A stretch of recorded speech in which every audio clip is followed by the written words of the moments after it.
मैं आपको किस्सा बताने जा रहा हूँ, वो इससे ज़रा हटके है। तो दोस्तों, एक रात में अपने गांव से मेरे मित्र अवधेश के साथ अंधेरी रात में खेत के रास्ते बस स्टैंड की तरफ से जा रहा था। तो मेरे मित्र ने कहा, दोस्त थोड़ा जल्दी चलो, इस खेत से अगले 2 खेतों तक थोड़ी समस्या है। मैंने पूछा क्या बात है, तो उसने बार बार बात को टाला, लेकिन मेरे ज़्यादा दबाव डालने पे पूरा किस्सा सुनाया। बहुत साल पहले की बात है कि इस खेतों में एक आदमी गुजर रहा था और रास्ते में उसको भूख लगी। तो उसने सोचा कि साथ में जो खाना लेके आया हूँ वो खा लिया जाए। तो उसने उस खाने को खाने के लिए वहाँ पे रुका। रुकने के बाद जैसे उसने टिफिन खोला तो उसके पीछे से कुछ आवाज़ आ रही थी।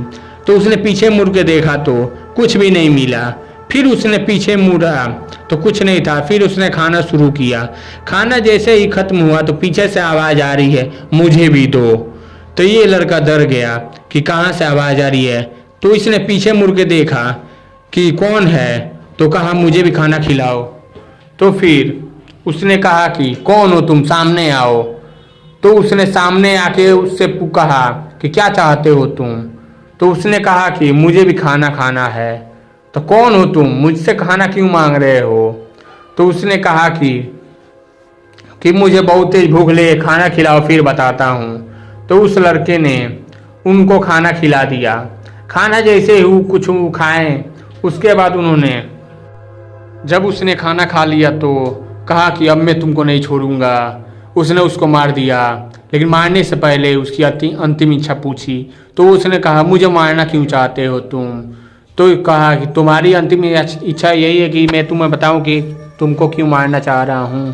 तो कहा हाँ। तो उसने बताया कि मुझे भूख लगी थी, मैंने बहुत लोगों से खाना मांगा तो नहीं दिया, इसीलिए बहुत लोगों से खाना मांगा तो नहीं दिया, फिर मुझे भूख से ही मौत हो गई।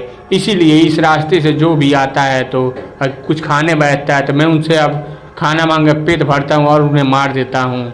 तो ये कहानी वो दोनों आपस में बात करते हुए चले गए। तो फिर सोचा उन लोगों ने कि इस रास्ते से फिर कभी हम लोग नहीं आएंगे। तो बहुत तेज़ उन लोगों ने उस रास्ते को क्रॉस किया, ऐसे चलते हुए भाग गए। आपको ये कहानी कैसी लगी कमेंट करके ज़रूर बताएँ। धन्यवाद।